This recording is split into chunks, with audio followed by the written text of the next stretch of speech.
Hi friends, once again welcome to the Sale Shows Academy of Infinite Learning.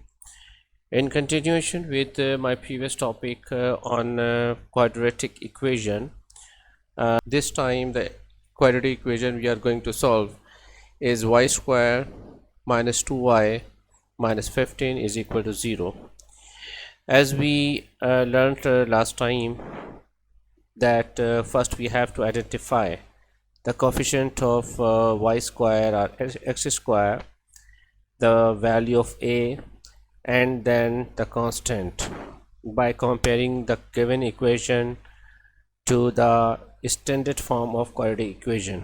I hope you remember my previous video. So in this equation, if you compare the coefficient of y square, the coefficient of y square, that is a, is equal to 1 and the constant is 15. So by operating these two numbers, coefficient of y square 1 and 15, we have to split the numbers and then multiply them to get only two numbers, and finally we have to subtract the number in such a way as to get the midterm of the equation, and the midterm here, that is the coefficient of y, is 2. So let's start.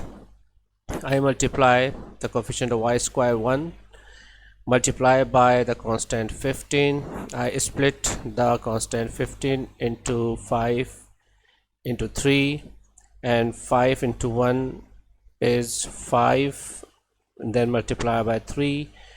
So I get two numbers, 5 into 3, and after subtracting 3 from 5 I get 2.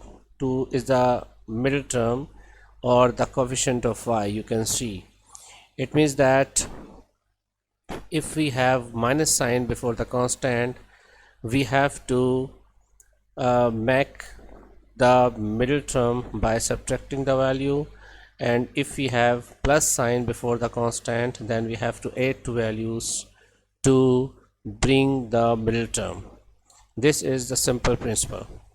And after that we have to replace the middle term 2 with two values, 5 minus 3, and further solving it we get y square minus 5y plus 3y minus 15 is equal to 0. From the left side expression we have four elements, and from first two elements y square minus 5y, if I get y as a common, then we get under bracket y minus 5, and from the expression 3y minus 15, if we get 3 as a common, then under bracket we get y minus 5.